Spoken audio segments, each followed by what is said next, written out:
Karibu kwenye makala ya Wimbi la Siasa. Nchini Jamhuri ya Kidemokrasia ya Kongo, mjadala kuhusu kuifanyia marekebisho katiba nchi hiyo unaendelea miaka miwili kuelekea uchaguzi mkuu. Swala hili limewagawa wanasiasa nchini humo, huku vyama vinavyomuunga mkono Rais Felix Tshisekedi vikionekana kukumbatia wazo hilo. Wanaopinga marekebisho ya katiba wakiongozwa na aliyekuwa naibu spika wa bunge la Senate aliyejiuzulu Modeste Bahati Lukwebo wanadai kwamba wanaotaka mabadiliko hayo ya katiba wanaongozwa na maslahi binafsi ya kisiasa ili kumshinikiza Rais Felix Tshisekedi kuwania tena urais kwa muhula wa 3.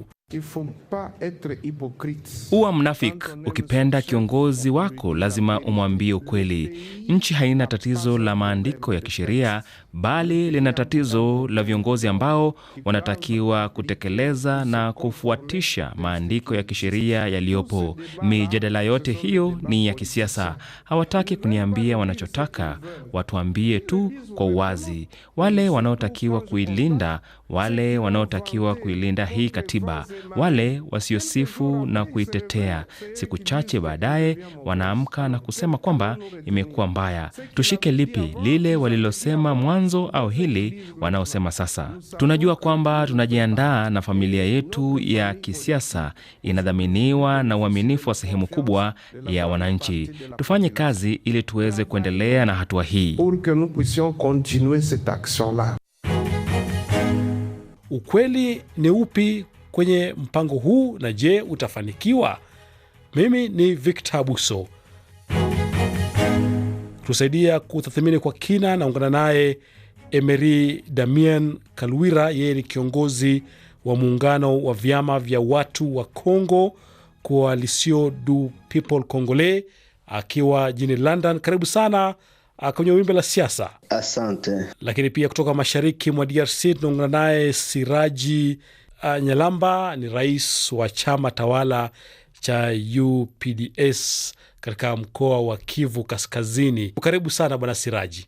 Asante sana, asante. Nianze nawe bwana Siraji, kwa nini chama chako kinataka katiba ibadilishwe? Sababu zinaweza kuwa nyingi, ni kwa sababu tutazirudilia zote, lakini nawaza kila mtu ambaye anafuatilia siasa za Kongo, sisi UDPS, wakati hii katiba ilifanywa kampani ya kuchaguliwa na raia ya kwetu, tulikuwa tumetajarisha tayari raia kutuchagua katiba hii, kwa sababu tulikuwa tumejua ndani yake kuna mitego. Ni kusema ya kuwa vita yetu sisi na katiba hii haianze leo eti tunataka kumpatia rais wa kwetu muhula wa 3. Hapana, ile watu watakuwa wanataka nao kutusemea uongo. Emery, wewe chama chako na msimamo wenu ni upi kuhusu huu mjadala ambao unaendelea? Kwa leo tumeshangaa sana kuona miaka 7 iliyopita UGPS na bwana Tshisekedi walikuwa kwa madaraka, hadi sasa hawakufanya hata lolote. Wamevunja katiba, wamepora mali ya wanakongo, wanabomola Kongo, na sasa wanataka wabomoe pia katiba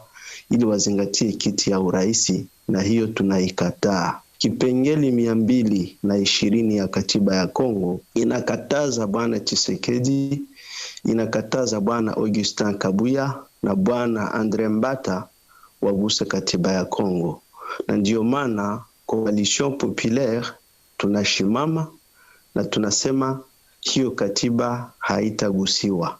Bila shaka Siraji, umemsikia Emery vizuri sana kwa namna wao wanavyopinga uwezekano wote wa kubadilisha katiba. Unajua, kwanza mimi angeniambia kuwa katiba kuguswa, katiba imekataza ama vipi? Eska amesoma hii ambayo tunaita article 218 ambayo imetia tayari namna gani katiba inaweza kuguswa? Au amesoma kipengele kia 10 ambayo kinarudisha hii mamlaka kwenye raia ya Kongo? Unajua, kwanza huenda huzuni yangu ingekuwa nazungumuza na nakaa Kongo na anakuwa na chama ambao kinatumika Kongo. Shida zao ni kwa sababu wamekaa mbali na Kongo. Maana ni kwa sababu ni kusema ya kuwa mambo ya Kongo gisi yanavyotembea hawajui. Shida za wakongomani hawajui, na hawajui sapoti kubwa ambao wakongomani wampatia Rais Tshisekedi kwa leo. Ndio shida. Emery, wewe uko nje ya DRC, ukiangalia DRC kwa mbali, ukiwa huko London, unafikiri tatizo la nchi hii ni nini hasa kwa sasa? Je, ni ipate katiba mpya au mabadiliko ya viongozi? Lazima ya leo haiko kugusa katiba, ni kuhakikisha kama vifo Kivu vimeisha. Ni kuhakikisha kama Bwana Rais Gizi alisema mwisho ya mwezi ya February ya January kama anapenda sasa wakongomani wakae kumeza ili wamalizane msukusuku ya Kivu, imefanyiwa. Ila sasa tunaona kama UDPS na watu wake wanataka wafavorize, wanaita balkanization, ili nchi igawanyike. Ndio hiyo kazi Bwana Tshisekedi na chama yake wanataka wafanye. Na ndio maana tunasema kama mnapenda Kongo, hamutaki balkanization ya Kongo, inaomba muache hiyo, tukae kumeza, tuone gizi ya kugomboa nchi yetu ambayo tayari ishavamiwa na majeshi za nje. Siraji, sijui kama una chochote cha kumjibu Emery kwa sekunde chache zilizosalia, kwa sababu muda wetu kwa kweli nao pia umekwenda kweli kweli. Sisi hatujasema kama watu kubadilisha disposition fulani ya katiba au kubadilisha katiba. Hatujasema kama tumekubali nchi yetu ya kwetu iende. Mimi nazungumza kama mtoto wa Kivu. Lakini kusema sasa na balkanization, kusema watu wa mjini wanakubali. Sasa si wengi walio wakongomani na Goma leo ukifanya referendum wanakataa. Kile kitu hakiwezi kupita. Wanajua kama ile ni uvamizi. Sasa hizo zote tumeelewa tayari sisi ambao watu wanasoma katika lugha za Kifaransa wanasema kusoma entre les lignes. Wanaelewa kama hizo zote ni njama ili iache watu katika distraction, eti wako madialogue. Hizo kwetu sisi hapana. Ni kusema ya kuwa na ile ambayo anasema ikiwa Bwana Tshisekedi ameongoza vibaya, nimkubalie kitu hiki. Mwenye muamuzi mkubwa ni raia wa Kongo, waache kudanganya watu. Wale wakongomani ambao wanapata faida za uongozi wake na ndani ya vita ndio wataamua kujua kama Tshisekedi ameongoza vipi. Sio watu ambao wanakaa Ujerumani ama wanakaa Amerika ndio watokea sema no raia wako hivi. Hapana, kwa sababu raia wana akili na wamejua tofauti entre kizuri na kibaya. Uongozi wao na Bwana Kabila wao tuliona gisi iliongoza. Sasa hapa ni Tshisekedi. Ni kusema kwetu sisi raia ndio anabaki muamuzi mkubwa, na hiyo tutakuwa ile disposition amesema kwa tafadhali kiongozi wa debate hii. Ile disposition ambayo anasema kwa kinywa inasema ya kuwa yoyote ule atakamata uongozi en violation ama kwa kugeuka katiba hii, raia itamfungia njia, au atabaki kwenye utawala kwenye en violation ya constitution, raia mfungie njia. Sasa mpaka sisi pale tunasema hakuna, tumechukua uongozi kwa halali, na kama ni kubadilisha katiba tutaifanya kwa halali. Hilo ndio kitu ajue. Sawa. Emery, muda wetu umekwenda, naye nikupe kama dakika moja hivi umalizie, unasemaje? Sasa naona kabisa mwenzetu ambaye anakuwa kwenye simu ngambo wengine huko, nadhani kwanza haishi Kongo, hiyo ni ya kwanza. Ya pili, naita wakongomani washimame, maana kusikiliza mwenzetu wa UGPS nasikia kweli kabisa kama wao hawapendi Kongo.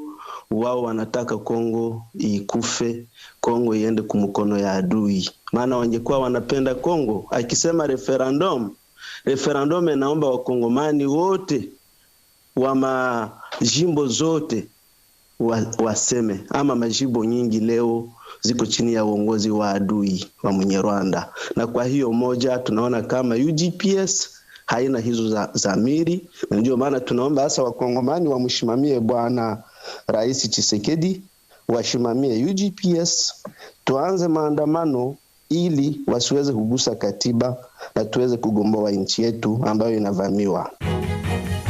Na kwa sababu ya muda tuachie hapo kwa leo. Asante sana Emery Damien na Kalwira, kiongozi wa muungano wa vyama vya watu wa Kongo, ukiwa London, Uingereza. Asante sana. Asante.